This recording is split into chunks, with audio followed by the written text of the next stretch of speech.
Raisi El Kapteni Ibrahim Traore ameweza kukataza kata katika nchi ya Burkina Faso katika masuala ambayo yameonekana kuibuka katika nchi za Kiafrika, na sio tu katika nchi ya Burkina Faso bali anaendelea kutoa ushauri katika zile nchi zinazoruhusu mapenzi ya jinsia moja. Imeweza kumuumiza na ni swala ambalo ameweza kuweka bayana na kuongea na wananchi kutokea nchi ya Burkina Faso na ule muunganiko wa kuongeza nchi ambayo ni Mali pamoja pia na Niger wakiwa kwenye muungano kabisa wa kuhakikisha katika maendeleo, lakini pia demokrasia inazidi kusonga mbele, ikiwa ni sehemu ya umoja na ushindi wa kuhakikisha kama Burkina Faso, Mali, Niger zinakuwa katika msimamo na msingi mzuri wa maendeleo katika nchi za Kiafrika ndani ya bara la Afrika. Kihalisia ni swala ambalo ameweza kulizungumza kwa uchungu, na huku akiendelea kuwaasa watu mbalimbali na wananchi wote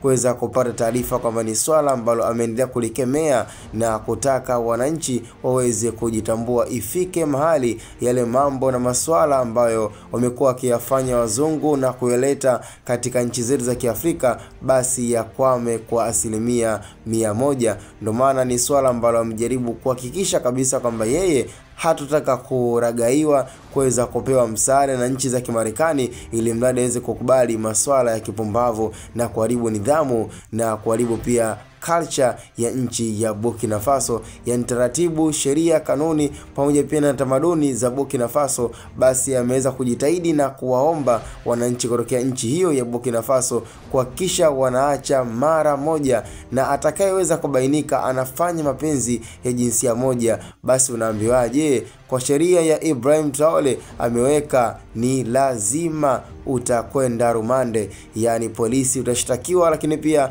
na gereza pata kuita. Kwa ni swala ambalo amejaribu kuweka mikakati kwa lengo la kutokomeza mapenzi ya jinsia moja ambayo kwa sasa hivi yamekuwa yakishika kasi sana katika nchi za Kiafrika na nje ya Afrika, ambapo naweza nikasema kwamba wazungu wamejaribu kuleta nafasi hizi ambazo zimeonekana kuwa ni za wazi katika nchi za Kiafrika kwa lengo la kuja kwa akili ya kusema kwamba watapata msaada kutoka kwenye nchi za Kimarekani, lakini pia na zile nchi mama ambazo zipo kwenye Umoja wa Mataifa. Kwa ni swala ambalo Rais Ibrahim Traore ameweza kuhakikisha kabisa kwamba analizungumzia kwa makini ili mradi wananchi wote ndani ya nchi za Kiafrika waweze kuelewa kabisa kwamba yeye ni mkombozi, yeye ni mwamba mlingoti na nusu katika nchi za Kiafrika. Na huyu naweza nikasema kwamba huyu ndo baba wa Afrika kwa sasa, Ibrahim Traore, ambaye amekuwa akijiamini na maamuzi na akihakikisha kabisa kwamba anasimamia malengo